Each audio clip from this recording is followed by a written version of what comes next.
राष्ट्रीय ध्वज, national flag, हम लोग का जो फ्लैग है, राष्ट्रीय ध्वज जो है, इसे किसने तैयार किया था? तो पिंगली वेंकैया। इसके लंबाई और चौड़ाई में कितना रेशियो रहता है, बता सकते हैं? लंबाई और चौड़ाई में कितना रेशियो रहता है? आंसर देंगे लोग, लाइव वाले लोग फटाफट।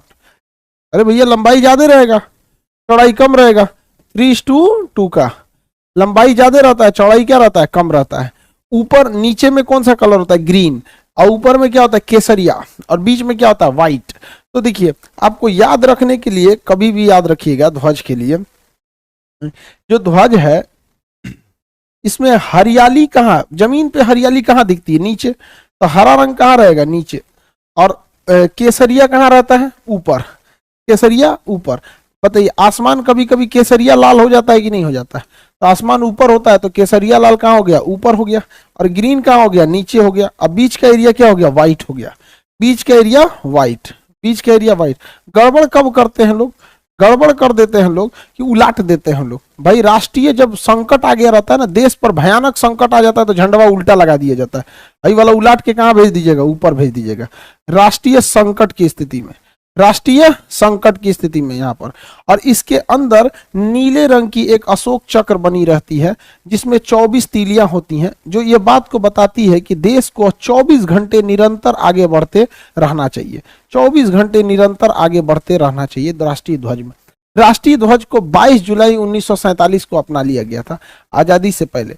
ये डेट हमेशा पूछेगा, याद रखिएगा। ये लंबाई चौड़ाई है, तो बच्चों वाला क्वेश्चन नहीं पूछता है कितनी तीलियां होती हैं, तो 24 घंटा को बताने वाली 24 तीलियां होती हैं, ये बच्चा वाला क्वेश्चन हो जाएगा। लेकिन ये याद रखिएगा, पिंगली वेंकैया ने तैयार किया कब इसे, कब इसे अपनाया गया? 22 जुलाई 1947 को इसे अपना लिया गया था। इसे हमारे राष्ट्रीय ध्वज को, राष्ट्रीय ध्वज को फहराने के कई नियम हैं। इसे सूर्यास्त के बाद जब सूरज निकल जाए तब झंडा लहराना चाहिए। अगर आप सोच रहे हैं कि झंडा को फहराएं नया नया, तो आपको सूर्योदय से पहले बाद करना पड़ेगा। जब सूरज निकल जाए तब, और सूर्यास्त के बाद उतार लेना चाहिए। अगर ये किसी बिल्डिंग पर है तो नहीं, तो अगर पब्लिक प्लेस में है, किसी मैदान में है, रेलवे स्टेशन पे है, तो उसके लिए नहीं। लेकिन अगर किसी पब्लिक प्लेस पर है तो उसे सुबह जैसे उतार लीजिए। अंधेरा, अंधेरा में झंडा नहीं लहराना, बस सिंपल सा कंसेप्ट, अंधेरा में झंडा नहीं। अब सूरज उगने के बाद और सूरज डूबने से पहले आपको झंडा हटा लेना है।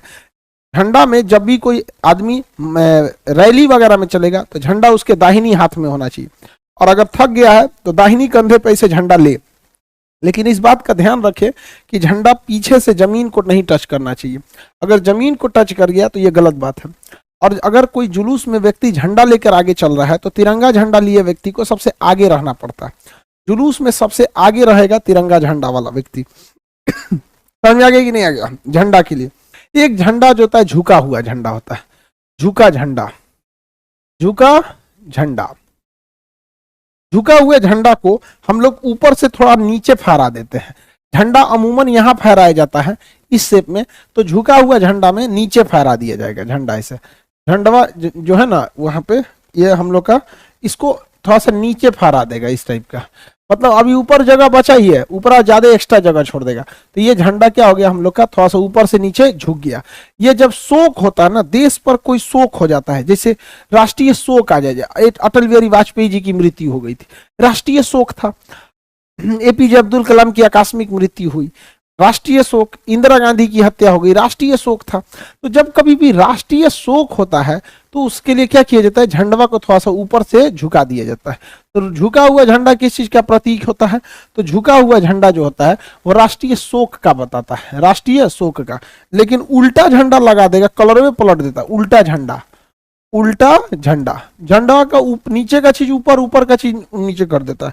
तो ये संकट को बताता है कि देश के ऊपर बहुत भयानक संकट आ चुका है, देश के ऊपर बहुत भयानक संकट आ चुका है। जैसे कोरोना एकदम भयानक लहर आ जाए तो झंडा को क्या किया जाएगा, नीचे वाला कलर ऊपर, ऊपर वाला कलर क्या कर देगा, उल्टा, उल्टा कर देगा। तो ये संकट को बताता है। जैसे उत्तराखंड में भयानक हिमस्खलन आते रहता है, जैसे प्राकृतिक आपदा आ जाए, सुनामी आ जाए, बाढ़ भयानक आ जाए, तो जब देश पर संकट भयानक आ जाता है ना, तो उस स्थिति में झंडा कैसे लगा दिया जाता है? उल्टा लगा दिया जाता है। लेकिन जब देश पर कोई दुख पहुंचता है, कोई महान व्यक्ति की देहांत होती है, तो झंडा को झुका दिया जाता है। याद रखिए, झंडा का प्रयोग कभी भी पताका के रूप में नहीं कर सकते, कभी भी इसका प्रयोग पताका के रूप में नहीं कर सकते। देखिए, झंडा जो होता है इस शेप में होता है, और जो धार्मिक झंडे होते हैं वो पताका के शेप में होते हैं, इस शेप में। धार्मिक रूप के झंडे को देखिएगा इस टाइप का रहेगा धार्मिक झंडा, या कोई धार्मिक झंडा को देखिएगा ऐसे लहराते रहेगा। इस टाइप का झंडा का प्रयोग आप नहीं कर सकते, वो धार्मिक रूप से आप कर सकते हैं इस टाइप के झंडे का प्रयोग। जैसे अभी कुछ दिन पहले रामनवमी का त्यौहार बीता, तो इससे नॉर्मल वो इस टाइप का पताका का प्रयोग किया गया था, झंडा का नहीं। क्या चीज का? पताका का प्रयोग किया गया था। झंडा से क्वेश्चन आप बता ही सकते हैं, आपसे क्वेश्चन पूछा जाए, बताइए, झंडा हटा के क्वेश्चन पूछते हैं।